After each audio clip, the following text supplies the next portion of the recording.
Dalam strategi pemenangan kepala daerah, ada 3 sesat cara berpikir kandidat kepala daerah atau para paslon yang saya temui di lapangan. Nah, mau tahu 3 sesat berpikir ini? Mari kita bahas bersama.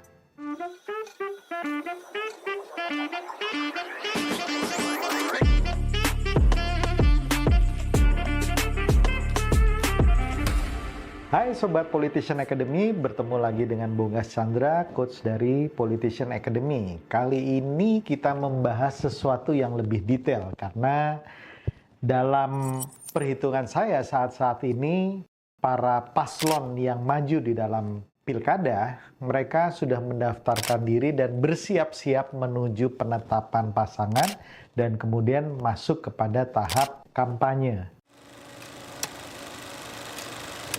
Saya menemui dalam pengalaman saya menjadi konsultan politik sejak 2009 bahwa paslon, kakada, para kandidat ini mempunyai 3 hal cara berpikir yang menurut saya salah dan perlu dikoreksi agar 2,5 bulan ke depan yang dilewati itu tidak sia-sia. Cara berpikir yang sesat dan salah ini menurut saya yang berkontribusi paling banyak untuk kekalahan mereka. Sehingga Anda kalau menang, Anda mesti perhatikan 3 sesat berpikir ini. Yang pertama, mengabaikan perang udara. Nah, perang udara kita tahu bagaimana kemudian memunculkan personal branding yang positif di tingkat udara, artinya di media online, di media sosial, ya, pertarungan isu dan narasi-narasi yang Anda munculkan sebagai seorang paslon itu menjadi penting sekali. Kebanyakan di lapangan, saya bertemu dengan kandidat maupun tim ses tidak memandang serangan udara ini menjadi sesuatu yang penting. Padahal untuk bisa memenangkan pilkada, antara serangan darat maupun serangan udara harus balance, harus seimbang dimainkan. Tidak hanya fokus kepada darat saja, tetapi udara juga harus ada. Kenapa? Karena yang namanya serangan udara ini adalah cara untuk memunculkan popularitas kita, cara untuk memunculkan efek disukai, sehingga kemudian kita mau dipilih orang dan orang mau datang ke TPS untuk mencoblos kita.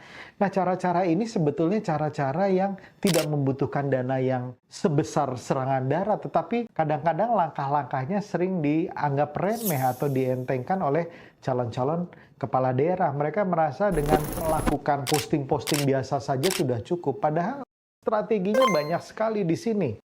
Macam-macam, dan strateginya itu mempunyai makna masing-masing tergantung dengan posisi kita atau paslon kita di lapangan. Kalau di dalam survei dia berada di posisi terbawah, dia harus melakukan sesuatu yang saya katakan sebagai surprising factor atau wow factor, atau sesuatu yang bisa membuat attention dari publik itu beralih ke dia.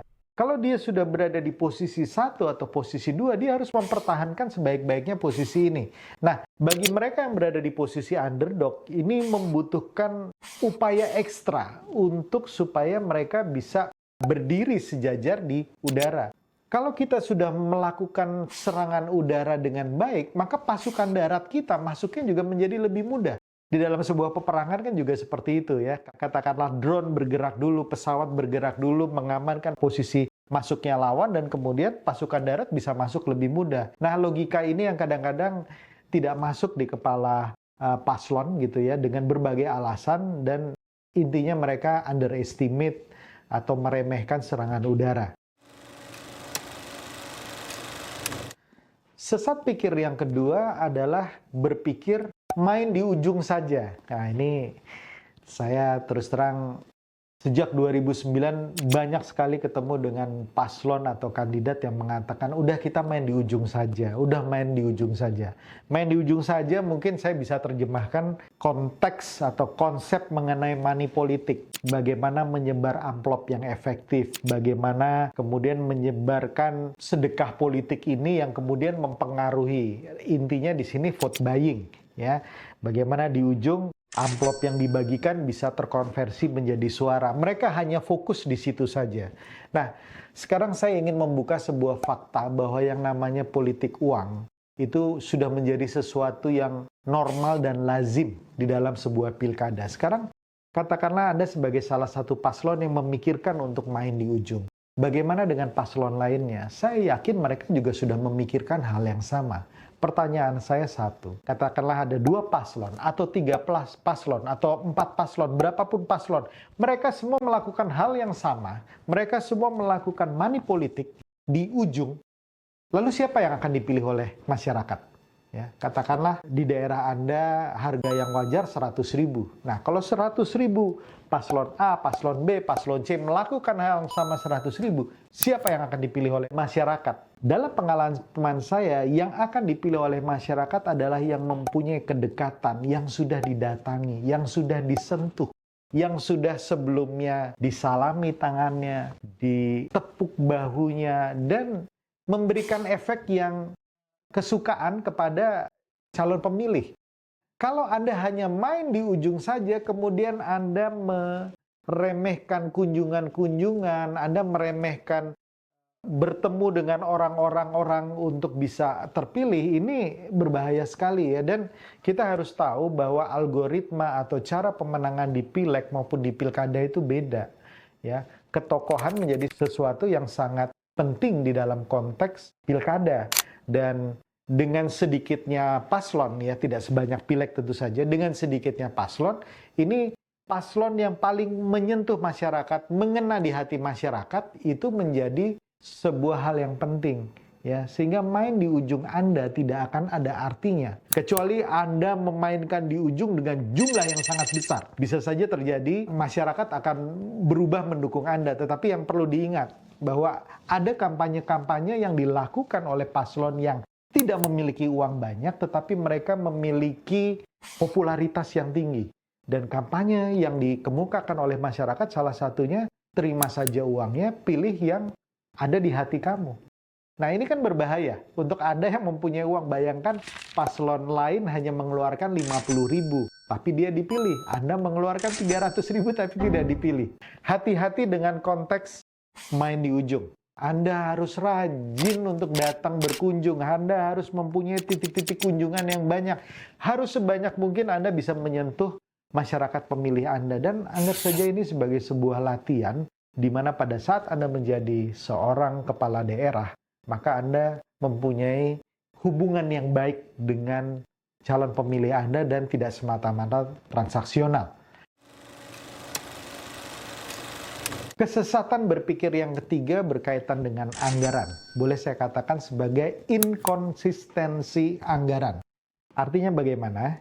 Anda sudah menganggarkan sejumlah tertentu, kemudian dari anggaran yang ada dan sudah dikelompokkan ke dalam pengeluaran-pengeluaran yang lebih kecil lagi, dalam pengelompokan divisi-divisi dan lain sebagainya, tapi kemudian Anda ingkar janji dari apa yang Anda sudah janjikan di awal. Ya, misalnya katakanlah anggaran untuk ini 10%, tapi kemudian sambil jalan Anda ngerasa, oh ini kayaknya bisa dihemat jadi cuma 2%, 3%, atau nggak usah dikeluarkan sama sekali. Nah, hati-hati dengan inkonsistensi anggaran.